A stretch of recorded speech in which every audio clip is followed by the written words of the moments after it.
Assalamualaikum warahmatullahi wabarakatuh. Teman-teman dan saudara-saudara yang saya banggakan dan saya hormati, pada kesempatan kali ini saya akan membahas tentang lubang hitam atau black hole. Mungkin teman-teman sudah ada yang tahu tentang lubang hitam atau black hole. Apalagi teman-teman yang suka dengan film-film yang bergenre fantasi gitu teman-teman. Bergenre yang tentang dimensi-dimensi dan film-film Marvel gitu biasanya ada tentang black hole ini teman-teman. Tentang black hole lah pastinya. Baik, sebelum saya lanjut ke materi tentang black hole atau lubang hitam, alangkah lebih baiknya saya memperkenalkan diri saya. Perkenalkan, saya Juni Juni Kusuma dari program Agroteknologi tahun 2022. Mari kita bahas tentang black hole dan lubang hitam atau lubang hitam. Black hole adalah salah satu benda luar angkasa yang sering membuat manusia berkedip. Bagaimana tidak? Banyak kabar yang beredar bahwa ia bisa menghisap semua yang ada di dekatnya. Ke tempat yang kita tidak tahu ada di mana. Terlebih lagi, apa yang masuk ke dalamnya tidak akan pernah bisa keluar. Walaupun peneliti sudah mengadakan riset selama 8 tahun, black hole masih menjadi salah satu misteri terbesar luar angkasa. Menarik teman-teman. Sebenarnya apa itu black hole, tuh, teman-teman? Black hole atau lubang hitam adalah bagian dari waktu yang merupakan gravitasi paling kuat. Bahkan cahaya tidak bisa kabur. Teori relativitas umum prediksi bahwa butuh massa besar untuk menciptakan sebuah lubang hitam yang berada di luar waktu.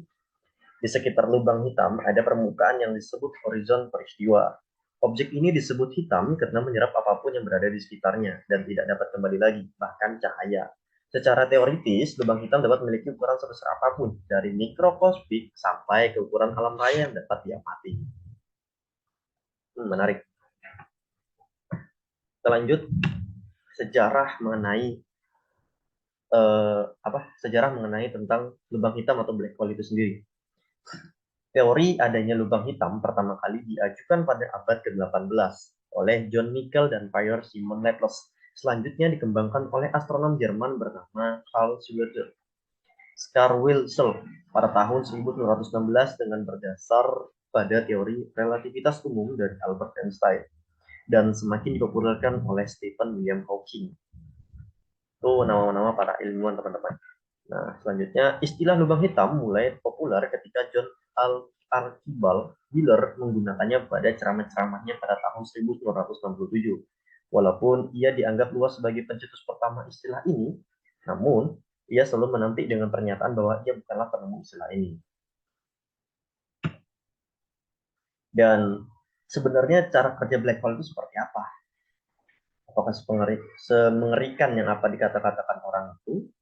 Ternyata cara kerja black hole ialah seperti vacuum cleaner raksasa yang tidak terlihat. Gerakan black hole sulit untuk dideteksi, dan penyerapan benda-benda di sekitarnya berlangsung sangat cepat. Pergerakan black hole terjadi secara terus-menerus dan teratur, teman-teman. Mengerikan juga, teman-teman. Selanjutnya, tadi kita membahas tentang black hole. Nah, kita tidak tahu nih, bagaimana lubang hitam bisa terbentuk. Nah, jadi jawabannya, pada mulanya, bintang terbentuk dengan kondisi di mana tingkat radiasi dan gravitasinya seimbang. Saat bintang kehabisan bahan bakar untuk melakukan fusi, tingkat radiasi keluar semakin melemah dibanding dengan gaya gravitasi ke dalam.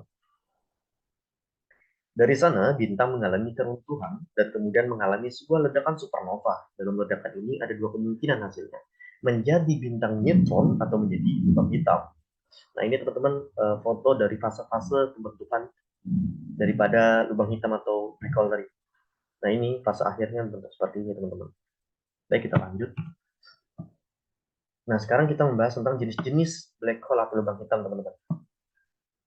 Jenis-jenis yang pertama, miniatur black hole.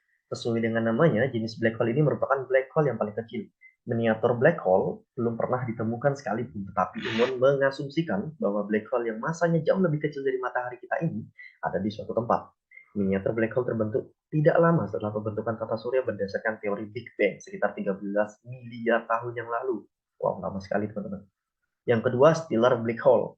Stellar black hole ialah black hole yang terbentuk dari bintang yang besar, masanya lebih dari 20 kali massa matahari kita.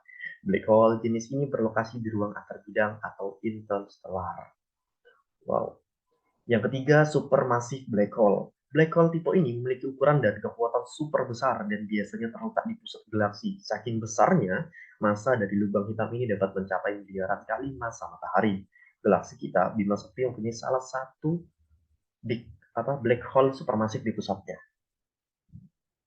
Wow. Kita lanjut.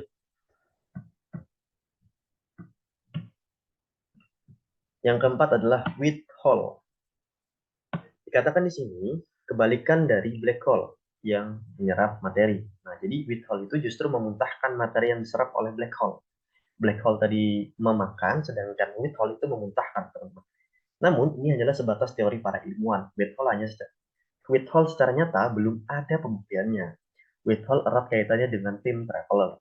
Jika memang ujung dari black hole adalah white hole yang menghubungkan dua tempat terpisah seperti tunnel yang mempersingkat perjalanan waktu, maka time traveler mungkin dilakukan. Beberapa ilmuwan yang mencoba meneliti white hole, salah satunya adalah Profesor Mikichu, menyatakan secara teoritis time traveler melalui white hole itu dapat diterapkan, namun prakteknya hampir mustahil. Praktek mustahil. Yang terakhir teman-teman, yakni parallel universe atau wormhole. Jika ujung dari black hole adalah white hole dengan Big Bang-nya, maka tentu saja ini akan membentuk jagat raya baru. Jika di jagat raya ini ada miliaran galaksi dan miliaran black hole lainnya, maka begitu juga dengan parallel universe. Wormhole fungsinya yang lebih jelas adalah seperti jalan pintas yang menghubungkan antara dua ruang dan waktu yang berbeda. Inilah salah satu cara menurut para peneliti untuk mencapai tingkatan alam semesta yang lebih tinggi. Mengagumkan teman-teman tentang materi black hole ini. Banyak misteri di dalamnya teman-teman ya. Baik, kita lanjut. Nah, sekarang ini adalah uji kompetensi atau pertanyaan teman-teman. Untuk menambah bekal atau ketahuan kita, pengetahuan kita, saya kasih ini. Yang pertama, apa itu lubang hitam atau black hole? Jawabannya, lubang hitam dalam bahasa Inggris atau black hole itu adalah bagian dari ruang waktu yang merupakan gravitasi paling kuat. Bahkan cahaya tidak bisa kabur. Teori relativitas umum prediksi bahwa butuh massa besar untuk menciptakan sebuah lubang hitam yang berada di waktu. Dan yang kedua, bagaimana cara kerja black hole? Jawabannya, cara kerja black hole ialah seperti vacuum cleaner raksasa yang tidak terlihat. Gerakan black hole sulit untuk dideteksi dan penyebaran benda-benda di sekitarnya berlangsung sangat cepat. Gerakan black hole terjadi secara terus-menerus dan teratur. Nah, itu tadi teman-teman materi yang saya bawakan. Semoga bisa menjadi ilmu pengetahuan dan bisa memberi manfaat untuk kita semua. Terima kasih. Dan sebelumnya saya memohon maaf apabila ada kesalahan saat membaca dan saat menerangkan atau kurang jelas, saya mohon maaf. Mungkin teman-teman kalau ingin lebih tahu lagi tentang black hole atau lubang hitam bisa mencari referensi di Google ataupun di sosial media. Karena banyak misteri-misteri tentang black hole ini, teman-teman. Baik, saya akhiri saja materi saya. Kurang dan lebihnya saya mohon maaf. Wabillahi taufiq wal hidayah. Wassalamualaikum warahmatullahi wabarakatuh.